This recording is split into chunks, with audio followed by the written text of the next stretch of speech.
everyone. I'm pleased to see such a full and punctual crowd on this winter day, this winter seems to be the gift that just keeps on giving. So my name is Abby Backen. I teach at Boise at the University of Toronto, and I'm a member of the Education Committee of the Greater Toronto Workers' Assembly, which is the sponsor of this event today. The topic of our discussion is a really important and pressing one, left alternatives to social democracy. Before I introduce the panel, I do want to just address the question of our loss that Andrea mentioned. We've lost one of our own. Ali died on March 9th in Aleppo, Syria. And for those of us who have worked with Ali, he was sort of always there.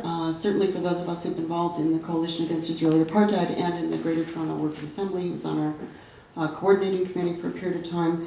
It's a very serious loss. So the community event, one of a series, but a very large citywide event, has been organized really just by volunteer labor of his friends and comrades, and it's happening at 6 o'clock at the Cecil Community Center, which is 58 Cecil Street.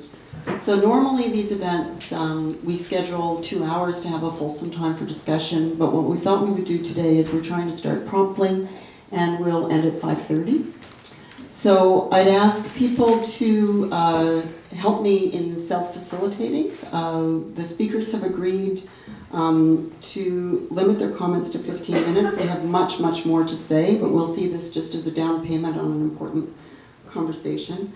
And I also thought, even though we are concerned to end early, it might be appropriate for us to just take 1 minute of silence. So maybe we could just stand for Ali for a moment.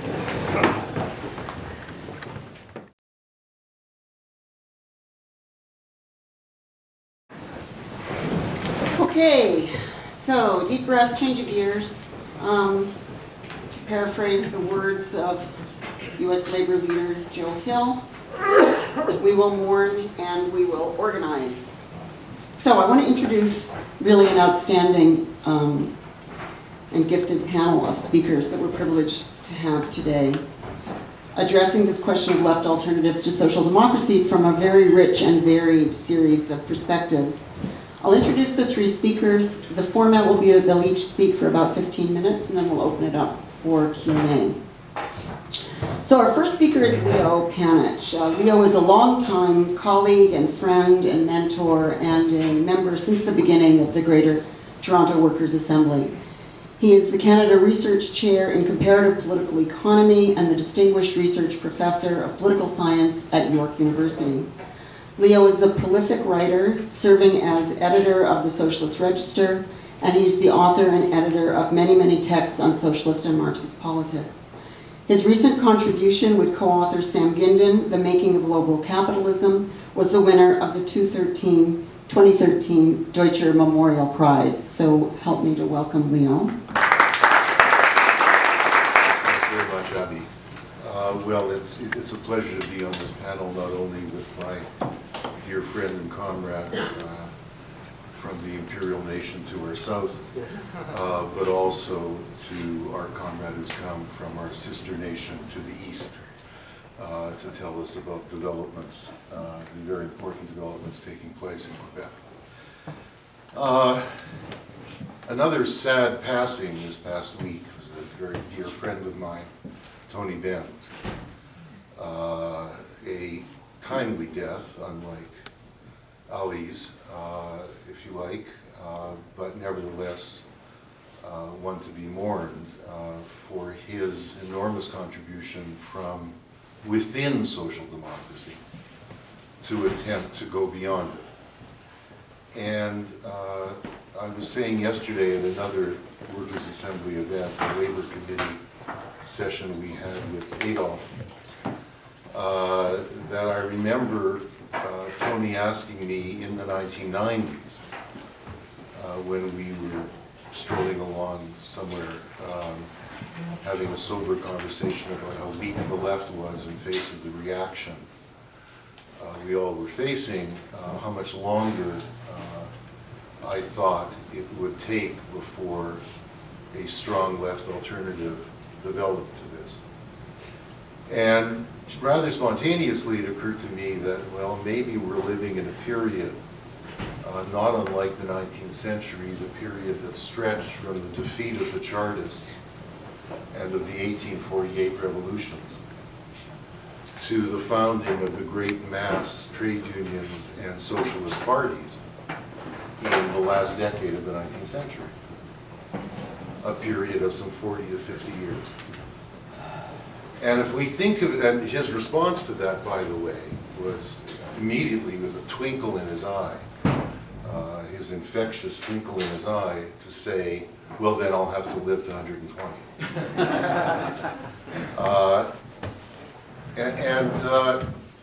You know, I think this is relevant to what we're trying to get at today, because it was already clear by the 1960s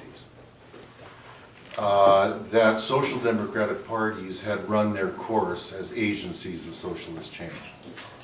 Very clear. And that the main mass working class parties to the left of them, the communist parties, were incapable of regenerating themselves to develop a new creative revolutionary politics.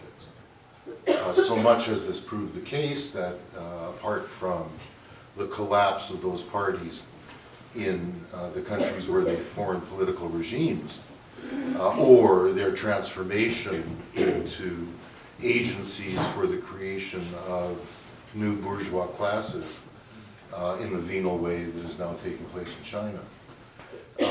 Even in the West, the largest of the communist parties has ended up as the Democratic Party of Italy, which is now, in every respect, probably to the right of the American Democratic Party. Its goal was to become a social democratic party, but it's blown past that.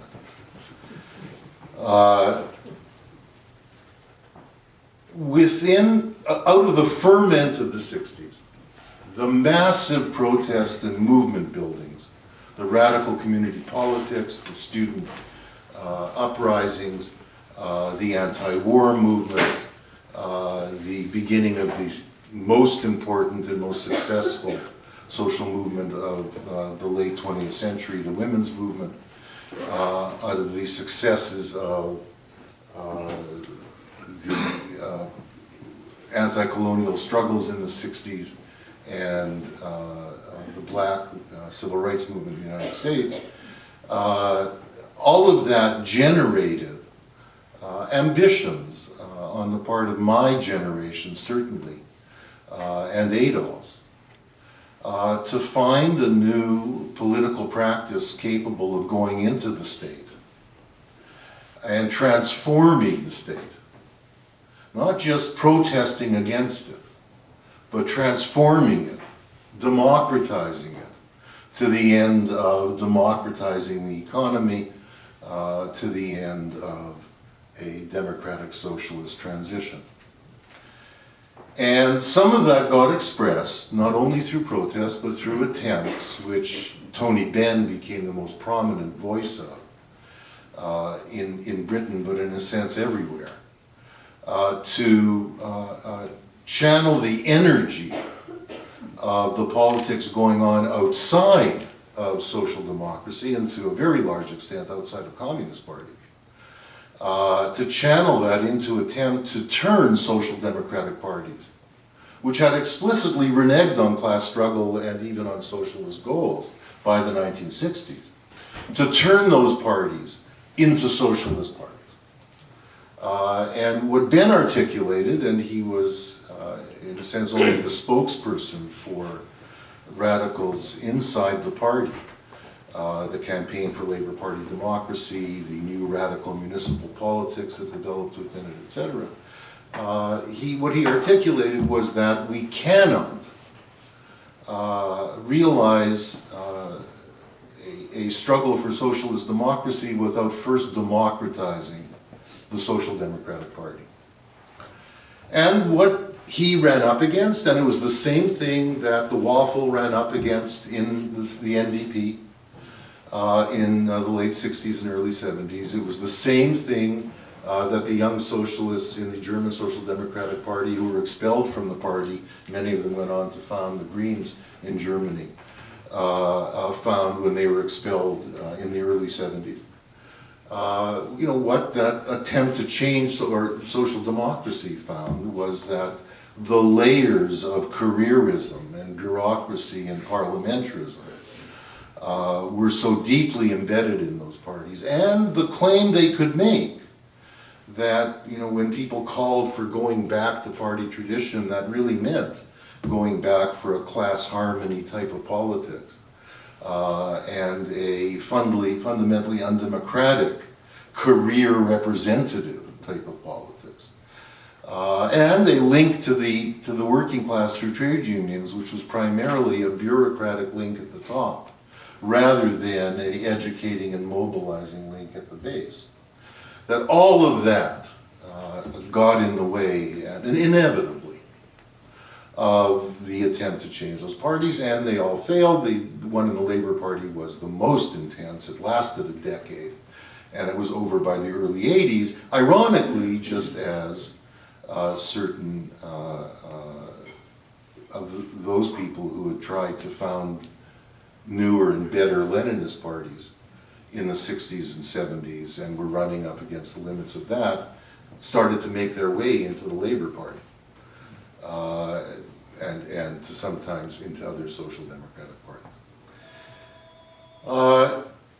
There were, and this is the link to those people going into social democratic parties, there was, of course, apart from the protest, an attempt through the late 60s and through the 70s to found, as I say, new and better Leninist parties. I think most of the creative Trotskyist cadre were trying to do that in various ways in a rubric of organizations, and some Maoists are trying to do it too. And one has to say, as has also been true of the independent socialist attempts to found new parties of the type that Adolf or I have been engaged in for most of our lives, has not yielded fruit. We now, some 40 years on, stand at a moment when one sees the emergence in Europe and in Quebec of political organizations which do appear to have enough staying power, enough mass support, and enough creativity to be leading the way to the creation of new socialist organizations with ambitions to go into the state and transform it in socialist direction. Quebec Solidaire is one of the most prominent in the world. That, it may be faint praise given how thin on the ground they are. At the moment, the most promising, of course, is Syriza in Greece, which formed initially out of breakaways from the Greek Communist Party, or the various versions of the Greek Communist Party, internal and external, Stalinist and anti-Stalinist, etc. But linking up with other cadre, with movement activists, etc., over the course of the last 20 years.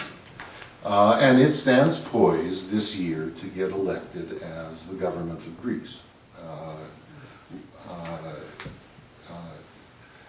Elsewhere, we see the left party in Germany, Die Linke, having a strong base and national representation, having grown notably out of the East German Communist Party, mostly dissidents within it, although some of the rank and file core, linking up with non-party activists, non-social democratic party or communist party activists from West Germany, as well as with people who broke away from the social democratic party or left the communist party in West Germany, a very small formation in any case. And one sees that in there, and even more prominently in France, where Trotskyists, especially the League, has been especially important. We have seen, and has always had, a small but substantial electoral base, has now linked up with elements from the Socialist Party and with elements of the Communist Party in a very still fraught attempt to form an alliance of an electoral and eventually party kind. Who knows where all of this will go? What it, I think, does indicate, and why I think today's panel is so important, is that just as it was the case in the late 19th century that the great mass socialist parties that emerged didn't emerge just spontaneously and suddenly.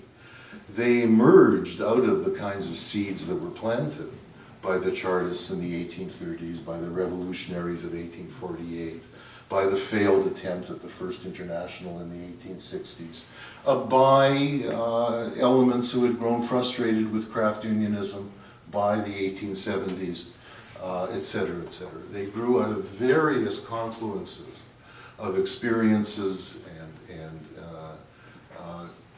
capacities that had been developed in that intervening 40 to 50 years. I have no doubt that at some point in the first half of the 21st century, and I do think we need to think in these long-range terms. As Greg said yesterday at our meeting, we need to think in 30-year terms. We will see the emergence of mass democratic socialist parties capable of going into the state, and then whether we can actually pull it off is another question. I'm sure we will see this. And that's why today's discussion is so important. I think I'll stop with that.